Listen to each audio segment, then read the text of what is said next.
गुरुर्ब्रह्मा गुरुर्विष्णु गुरुर्देवो महेश्वरः गुरुः साक्षात् परब्रह्म तस्मै श्री गुरुवे नमः। अखंडमंडलाकारं व्याप्तं येन चराचरं तत्पदं दर्शितं येन तस्मै श्री गुरुवे नमः। नीलाम्बुजश्यामलकोमलाङ्गं सीतासमारोपितवामभागं पाणौ महासायकचारुचापं नमामि रामं रघुवंशनाथम्।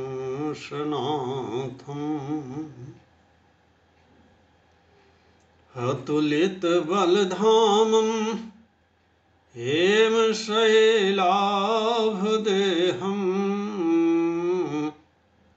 दनुजवनकृशानं ज्ञानिनामग्रगण्यं सकलगुणनिधानं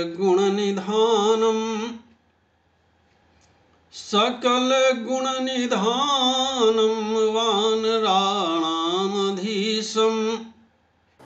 रघुपतिप्रियभक्तं वातजातं नमामि। वसुदेवसुतं देवं कंसचाणूरमर्दनं देवकी परमानन्दं कृष्णं वन्दे जगद्गुरुं। प्रेम से बोलिए भक्तवत्सल भगवान की जय। वृंदावन बिहारी लाल की जय। श्री राम कथा सत्संग मंच के संचालक परम आदरणीय यशस्वी श्री जे.एस. पटेल जी, भगवत कथा रस रसिक रसज्ञ भगवान के प्यारे भक्तों, श्रद्धामयी देवियों, आइए हम लोग निष्काम कर्म के संदर्भ में श्रीमद् भगवद गीता में जो बात भगवान श्री कृष्ण ने कही है अर्जुन से, उसी बात को कल जहां छोड़ा था वहीं से आगे बढ़ाते हैं। भगवान श्री कृष्ण अर्जुन से कहते हैं, अर्जुन कर्मण्येवाधिकारस्ते मां फलेषु कदाचन मां कर्म फल हेतुर्भुः मां ते संगोस्त्व कर्मणि। इस श्लोक में 4 बातें बताई हैं। पहली बात तो ये कि तुम्हारा केवल कर्म में ही अधिकार है, सो अपना पूरा ध्यान केवल कर्म में दीजिए। दूसरी बात यह कि मां फलेषु कदाचन, फल में बिल्कुल नहीं है। और इसी भगवत गीता में भगवान श्री कृष्ण एक बड़ी विचित्र बात कहते हैं। फल के संदर्भ में वे कहते हैं कृपणाः फल हेतवः। जो फल की कामना करते हैं, जो फल की इच्छा करते हैं, उनके लिए उन्होंने एक शब्द का प्रयोग किया, कृपण। कृपण शब्द का अर्थ हिंदी में तो कंजूस हम लोग जानते हैं, संस्कृत में और विशेष रूप से अध्यात्म शास्त्र में ये अर्थ नहीं है। अध्यात्म शास्त्र में कृपण शब्द का अर्थ होता है यह आत्मानम अविदित्वा अस्मात् लोकात् प्रैति सकृपणा। जो इस संसार में आया तो है,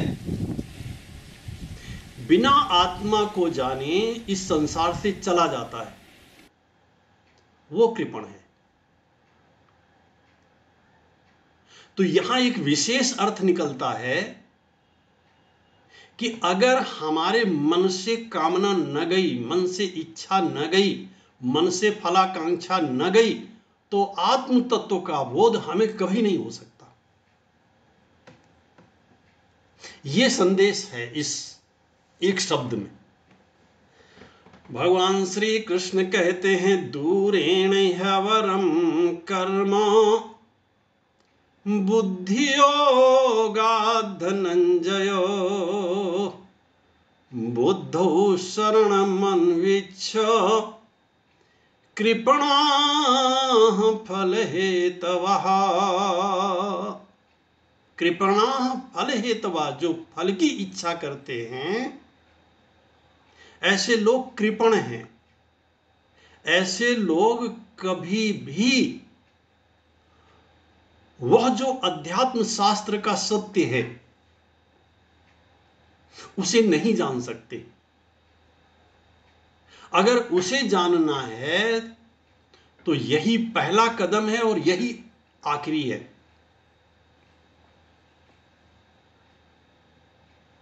फल की इच्छा को मन से निकालना ही पड़ेगा, दूसरा कोई उपाय नहीं है। वेद की भाषा में मैं कहूं तो नान्य पंथा विद्यते अयनाय। अयनाय आत्मकल्याणाय अन्य पंथा न विद्यते। अपने कल्याण के लिए हमारे पास दूसरा कोई मार्ग नहीं है। क्योंकि इसी श्लोक में जिसका मैंने अभी पाठ किया, भगवान श्री कृष्ण कहते हैं दूरेण ह्यवरम कर्म।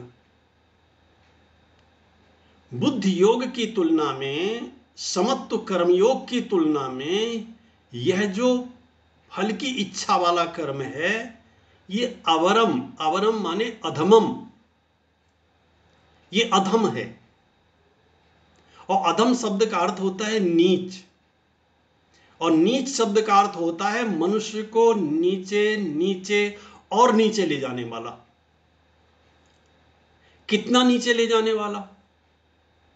बोले इतना नीचे ले जाने वाला कि चाहे उसके पास सोने की लंका होवे, फिर भी उसे न दिन में नींद आएगी न रात में नींद आएगी।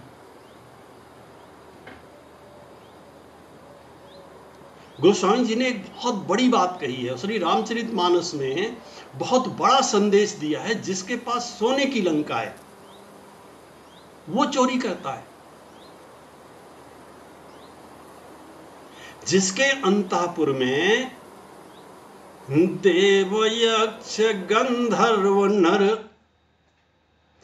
देव यक्ष गंधर्व नर किन्नर नाग कुमारी, जीत बरी निज बाहुबल बहु सुंदर वर नारी। जिसके अंतःपुर में सुंदरियों की असीमित संख्या है।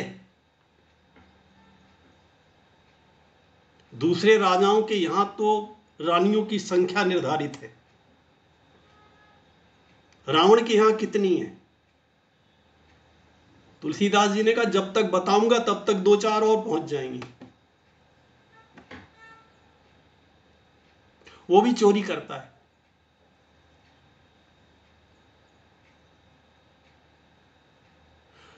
उससे भी रात में नींद नहीं आती। यही तुलसीदास जी महाराज लिखते हैं, सूप न कहीं समझाए कर। दूसरे को समझाने में बहुत प्रवीण है। इतना बढ़िया उपदेशक है, इतना बढ़िया उपदेशक है कि संसार में शायद ही कोई दूसरा हो। और अगर श्री रामचरितमानस में गोस्वामी जी महाराज ने किसी को ठीक से मारा है, इसी को मारा है। बोले सूप न कहीं समझाए कर, अब बल बोलिश बहुभांति, गयौ भवन यति सोच वस, नींद परे नहीं राती। अब रात में नींद नहीं आ रही है।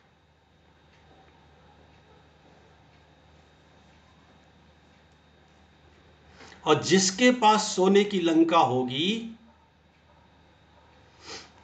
उसे रात में नींद नहीं आएगी।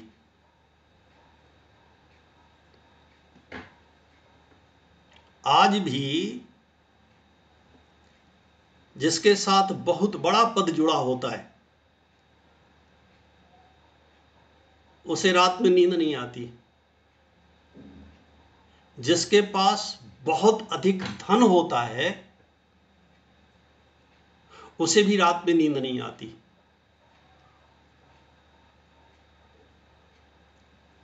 और जिसे बहुत बड़ा अभिमान होता है, वो किसी भी चीज का हो, उसे भी रात में नींद नहीं आती। इसलिए भगवान श्री कृष्ण कहते हैं अवरम कर्म। ये जो काम कर्म है ये अवरम कर्म, अधमम कर्म, ये अधम कर्म है, नीच कर्म है। नीच कर्म इसलिए है, ये मनुष्य को नीचे ले जाता है और नीचे ले जाता है। कितना नीचे ले जाता है बोले नहीं बताया जा सकता।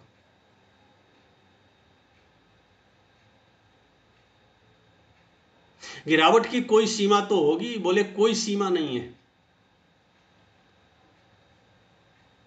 मैंने कल तक जो बातें बताई आपसे, जिन बातों की हमने चर्चा किया है, जिन हानियों की चर्चा किया है, उसमें सबसे बड़ी हानि यह है कि ऐसे व्यक्ति को कभी शांति नहीं मिलती, इस जीवन से चला जाता है।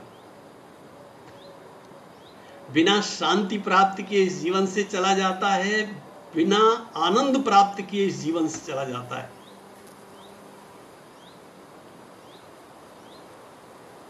और ये एक ऐसा मार्ग है, ऐसा बढ़िया मार्ग है, फिर मनुष्य जो भी कर्म करता है अगर निष्कामता सिद्ध हो जाए तो फिर मनुष्य जो भी कर्म करता है उस कर्म का फल न पुण्य होगा न पाप होगा।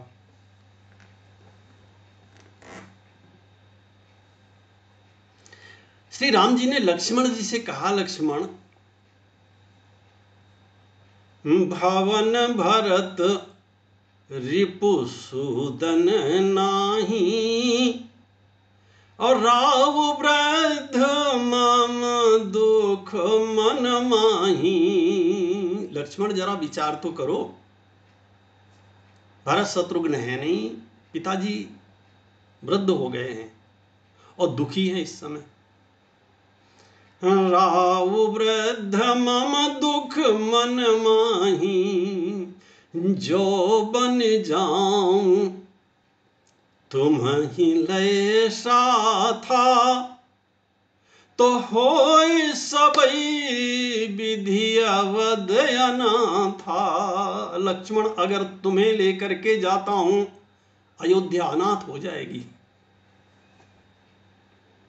श्री रामचरितमानस में जब लक्ष्मण ये कहते हैं, गुरु पितु मातु न जानो काहू, महाराज मैं तो किसी को जानता ही नहीं है। आपकी समझ में आता है?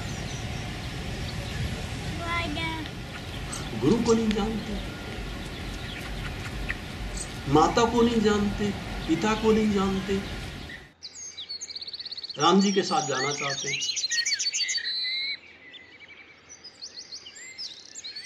अरे लक्ष्मण जी ने कहा इन सबको जानने से क्या होगा? बोले बहुत सारा पुण्य मिलेगा। बोले मुझे चाहिए ही नहीं। धर्म नीति उपदेशिए ताही। क्यों? क्योंकि लक्ष्मण जी धर्म और अधर्म दोनों से ऊपर उठ गए।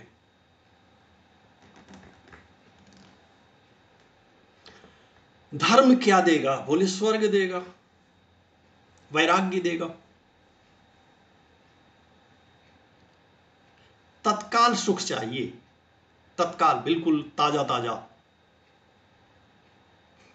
बोले निष्काम कर्म देगा। ये जो फलाकांक्षा है, फलाकांक्षा की लेयर हमारे उस आनंद को ढक देती है। या तो वो सात्विक होगी, सतोगुणी होगी, या रजोगुणी होगी, या तमोगुणी होगी।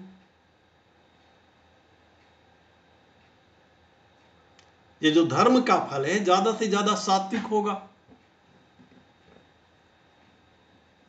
तो सतोगुण भी तो कोई बहुत अच्छी चीज नहीं है, अंत में तो उसे भी छोड़ना है।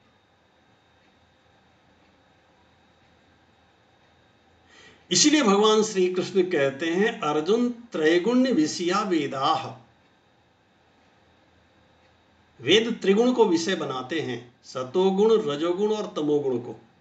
निस्त्रय गुण्यो भवार्जुन, इस झंझट को छोड़, इस त्रिगुण को छोड़, पाप को तो छोड़, पुण्य को भी छोड़। पाप नरक ले जाएगा तो पुण्य स्वर्ग ले जाएगा। नरक से भी लौट के यहीं आना पड़ेगा और स्वर्ग से भी लौट करके यहीं आना पड़ेगा। ये केवल रास्ते अलग अलग हैं, लक्ष्य नहीं मिलेगा।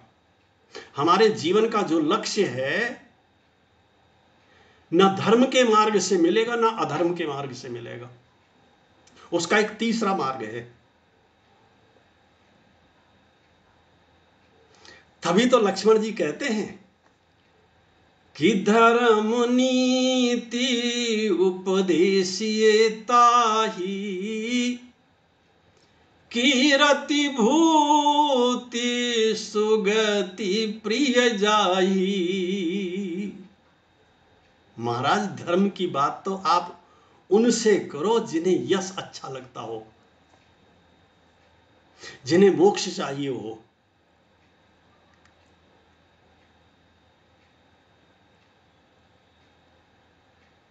मुझे तो चाहिए ही नहीं ये सब। मोरे सबई एक तुम स्वामी। और इसका अर्थ क्या है?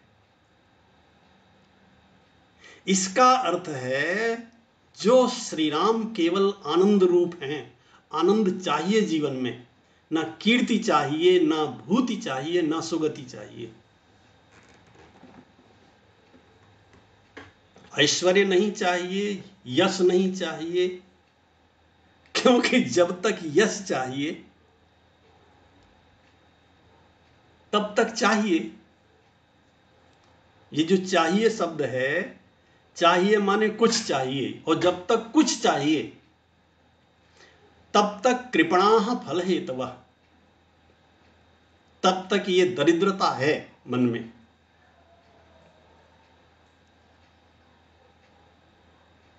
और यदि मन पूरी तरह से निष्काम हो गया, ऐसा व्यक्ति कोई भी कर्म करे। अब देखो अर्जुन से कह तो रहे हैं तुम इस निष्काम कर्म में, इस योग में अगर स्थिर हो जाओगे और स्थिर होकर के कर्म करोगे, तुम्हें पाप नहीं लगेगा। अर्जुन, बड़ी विचित्र बात है, पाप क्यों नहीं लगेगा? अब थोड़ा ज्यादा एकाग्र होने की जरूरत है इस बात के लिए। कर्म तो होगा शरीर से, लेकिन पाप नहीं लगेगा। क्यों नहीं लगेगा पाप? इसलिए नहीं लगेगा कि शरीर से किए हुए कर्म का पाप से कोई संबंध नहीं है। मान लीजिए कोई एक व्यक्ति है और उससे 302 का केस हो जाए और वो कोर्ट में यह सिद्ध कर दे, वकील कोर्ट में यह सिद्ध कर दे कि साहब ये तो पागल है। पागल है माने इसका इंटेंशन ही नहीं था मारने का। इसके हाथ में बंदूक थी, गोली भी इसके हाथ से ही चली, मारने का इसका कोई इरादा नहीं था। ऐसा व्यक्ति साफ छूट जाएगा। अच्छा, एक और उदाहरण देता हूं। जो काम एक चोर करता है, चोर ने किसी के पेट में छुरा घुपोंका और वो मर गया। डॉक्टर भी तो कुछ ऑपरेशन थिएटर में इसी तरह का काम करता है। और मान लीजिए डॉक्टर ऑपरेशन कर रहा है और व्यक्ति मर गया, तो क्या होता है? तो क्या डॉक्टर को सजा मिलती है?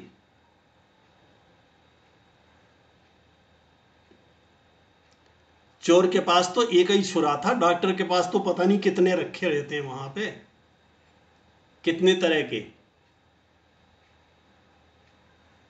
और अनेक लोग गवाह भी होते हैं उसके।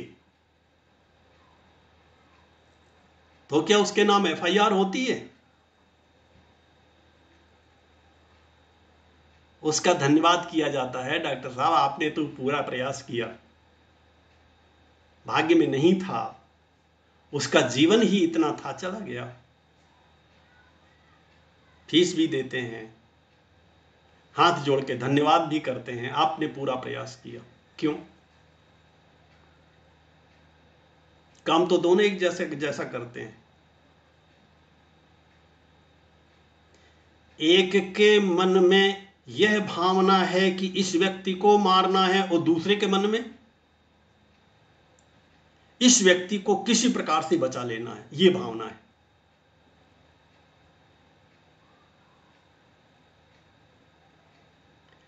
पुण्य शरीर के द्वारा किए गए कर्म से नहीं मिलता है, पुण्य और पाप तो मन में रहता है। हमारे मन में भावना कैसी है? अगर मन में आनंद है। यहां एक बात मैं और कहना चाहूंगा, यह निष्काम कर्म तब तक सिद्ध नहीं हो सकता जब तक हमारे मन में भक्ति नहीं होगी, भगवान के प्रति अटूट विश्वास नहीं होगा और जब तक ज्ञान नहीं होगा।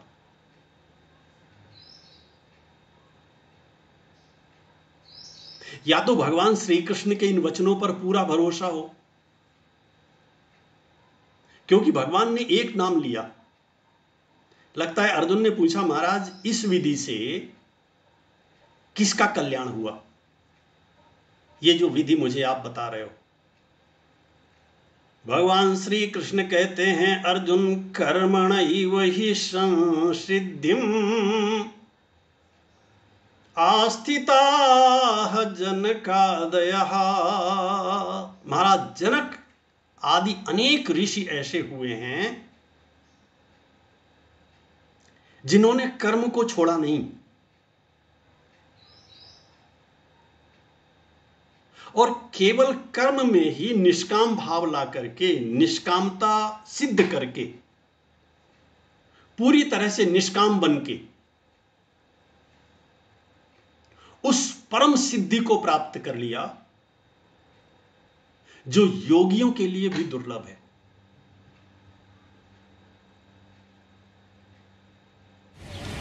इसीलिए इसी श्लोक में कहा गया, बुद्धौ शरण मन्विच्छ, तुम बुद्धि की शरण में जाओ। देखो, अभी तक हम लोग किसकी शरण में हैं? या तो हम इंद्रियों की शरण में हैं, या हम इंद्रियों के पिछलग्गू, इंद्रियों के अनुगामी मन की शरण में। सच है कि नहीं है ये? मन ने जैसा कह दिया कर लिया, और मन इंद्रियों का दास है।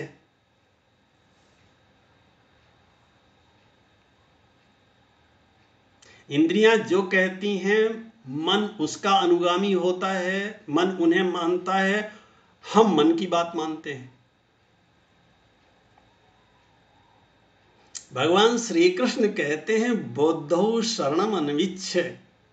अर्जुन थोड़ा सा तो ऊपर उठो, ये कब तक बचकानी हरकत करते रहोगे? जैसे बच्चे को खिलौना दे दिया जाए तो खुश,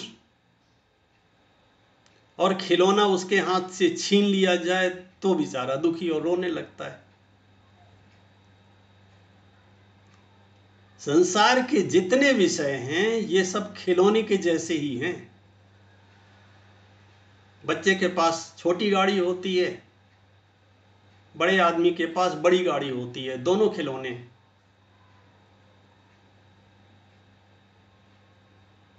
बच्चा अपने छोटे छोटे खिलौनों से खेलता है, रसोई में भोजन बनाता है। बड़े व्यक्ति के पास वही खिलौने थोड़ा बड़ी साइज के हो जाते हैं। अब वो अपने को बुद्धिमान समझता है।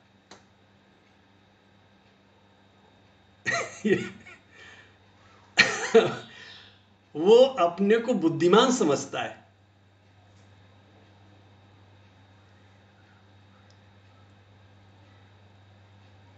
तुलसीदास जी महाराज ऐसे लोगों पर बड़ी मीठी चुटकी लेते हैं, मीठा व्यंग्य करते हैं, और वो कहते हैं तुलसी के विचार गंवार महा है। बोले आप चाहे जो समझते हो अपने आप को, लेकिन अगर इस मार्ग पर ना आए, अब अगर भगवान की शरण नहीं लिया, भगवान के नाम की शरण नहीं लिया, और वह जो सच्चा ज्ञान है जिसका उद्देश्य भगवत गीता में किया गया है, श्री रामचरितमानस में किया गया है, श्रीमद् भागवत में किया गया है, और हमारे वेदों में किया गया है, वह ज्ञान ना प्राप्त किया तो क्या प्राप्त किया? फिर इस संसार में और इस मनुष्य के शरीर का कोई उपयोग नहीं है। क्योंकि बुद्धि युक्तो जहाती है। एक होता है मन से जुड़ना और एक होता है बुद्धि से जुड़ना। उसी को यहां पर बुद्धि युक्त कहा गया है। ये जो श्लोक है कर्मण्येवाधिकारस्ते, ये सब इसके पूरक श्लोक हैं, क्योंकि इसमें बहुत सारे प्रश्न उठते हैं मन में। ऐसा क्यों, ऐसा क्यों? उन सब का उत्तर इन श्लोकों में दिया गया है। उसके ठीक बाद के श्लोक है। सो भगवान श्री कृष्ण अर्जुन से कहते हैं, अर्जुन बुद्धि युक्तो जहाती है उभे सुकृत दुष्कृते। जो बुद्धि युक्त होता है, बुद्धि युक्त माने समत्व बुद्धि युक्ति। बार बार एक बात भगवान श्री कृष्ण भी कहते हैं, और इस बात को हम भी दोहरा देते हैं कि देखो, अच्छे से अच्छे सिद्धांत तब बेकार हो जाते हैं जब मनुष्य के द्वारा उसका अभ्यास न किया जाए। जैसे विज्ञान के सिद्धांत तब पुस्तकों में कैद हो जाते हैं अगर प्रयोगशाला ना हो तो। इसलिए सरकार इस बात का प्रयास करती है, किसी भी विद्यालय की मान्यता वो तब तक साइंस की मान्यता नहीं देती जब तक उस विद्यालय के पास एक अच्छी प्रयोगशाला नहीं होती। पूछा जाता है कैसे पढ़ाओगे फिर आप?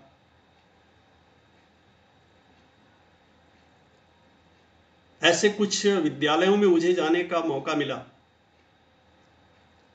तो जो साइंस के प्राध्यापक मेरे साथ में थे, उन्होंने सीधे सीधे कहा, उन्होंने कहा आपके पास ये उपकरण नहीं है, कैसे पढ़ाओगे? ठीक है, थ्योरी हो जाएगी, प्रैक्टिकल कैसे होगा? मैं साइन नहीं करूंगा, जब तक आप इसे नहीं लाते हो मैं साइन नहीं करूंगा, आप इसे रखिए यहां ला करके। और वो महंगा आता है, कल ले लेंगे, नहीं लेंगे। क्यों? आपका वो ज्ञान व्यर्थ हो जाएगा जो आप क्लास में पढ़ाओगे। आपके पास प्रयोगशाला है नहीं, वो ज्ञान किसी काम का नहीं। भगवत गीता का यह ज्ञान तब व्यर्थ हो जाता है, केवल गीता के अंदर तिमट जाता है, जब तक इसका हमारे जीवन में अभ्यास न हो।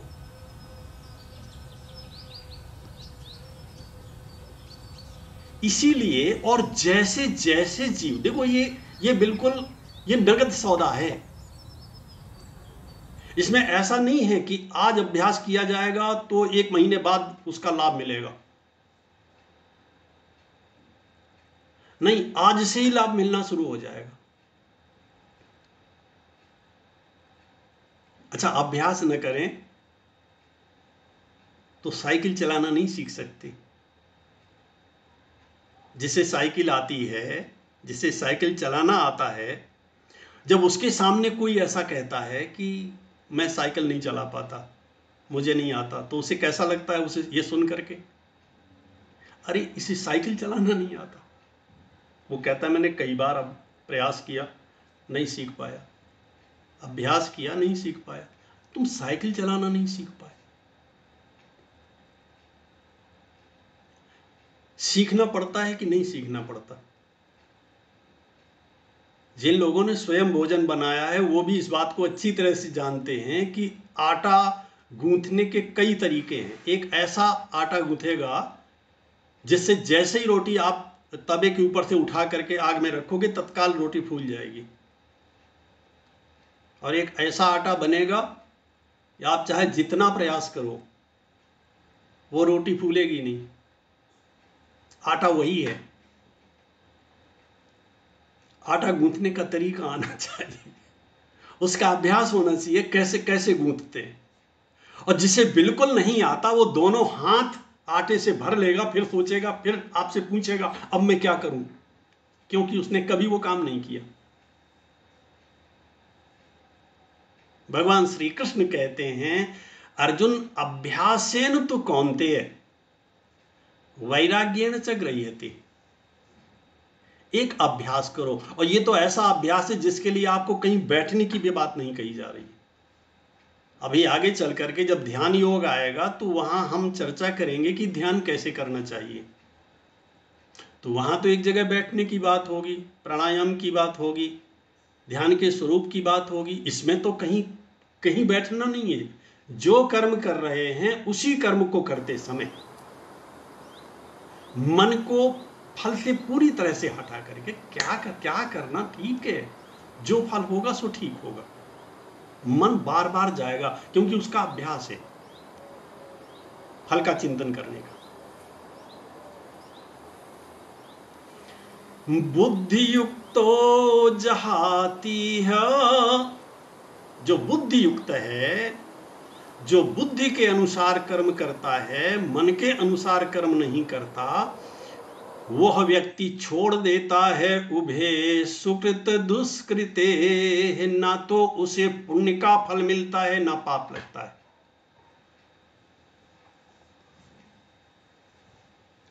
क्योंकि पुण्य सुख देने वाला है, पाप दुख देने वाला है। गोस्वामी जी महाराज श्री रामचरित मानस के उत्तरकांड में लिखते हैं, सुख चाहि मूढ़ न धर्म रता। कलयुग के मूर्ख प्राणी सुख तो चाहते हैं, धर्म में उनकी रति नहीं है। यह उन लोगों के लिए कहा जा रहा है जो इस संसार का सबसे बड़ा प्राप्तव्य सुख को ही समझते हैं। भगवान श्री कृष्ण कहते हैं, कहां दरिद्र बने बैठे हो, तुम तो राजा हो। इसलिए जो फलाकांक्षा युक्त कर्म है वो कर्म ठीक नहीं। तस्माद् योगाय युज्यस्व योगः कर्मसु कौशलम। ये बहुत काम का वाक्य है। भगवान श्री कृष्ण कहते हैं योगः कर्मसु कौशलम। इसे ध्यान से सुनिए। देखो, कर्म स्वभावतः बंधनकारी है। कर्म का स्वभाव है जीव को बांधना, क्योंकि कर्म और कर्म के बाद कर्म का फल, फल भोग काल में फिर कर्म। इस समय एक साथ हम लोग दो काम कर रहे हैं।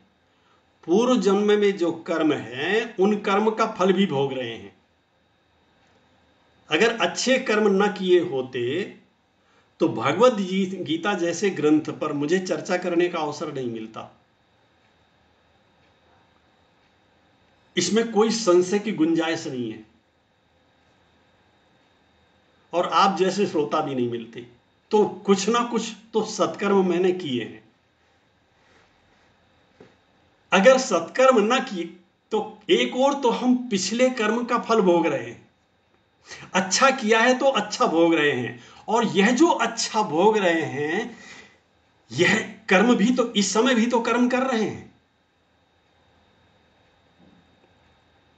इससे बढ़िया चिंतन कोई हो सकता है क्या? भगवत गीता से बढ़िया कोई दूसरा चिंतन हो सकता है क्या? श्री रामचरितमानस से बढ़ करके कोई सुंदर चिंतन हो सकता है क्या?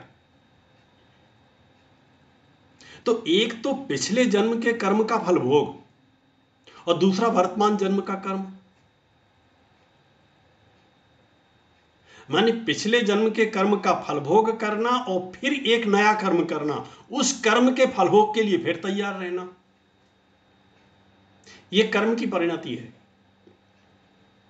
यह कर्म का चक्र है। इस चक्र से ये भ्रमर है जिसमें हम फंसे हुए हैं, जीव फंसा हुआ है। इससे निकलने का क्या उपाय है? बोले इससे निकलने का एक ही उपाय है, और वो उपाय है कि न पुण्य बने और न पाप बने। वो है निष्काम कर्म। तस्माद् योगाय युज्यस्व, इसलिए उस निष्कामता के साथ जुड़ना है।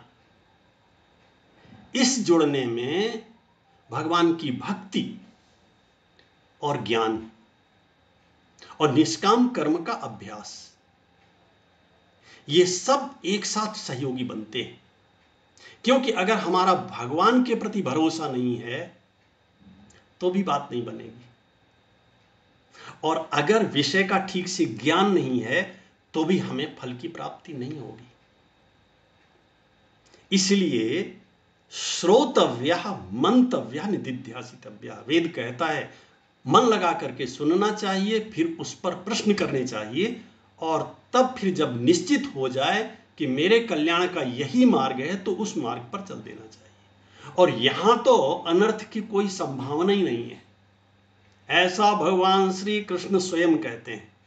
प्रेम से बोलिए भक्तवत्सल भगवान की जय, वृंदावन बिहारी लाल की जय।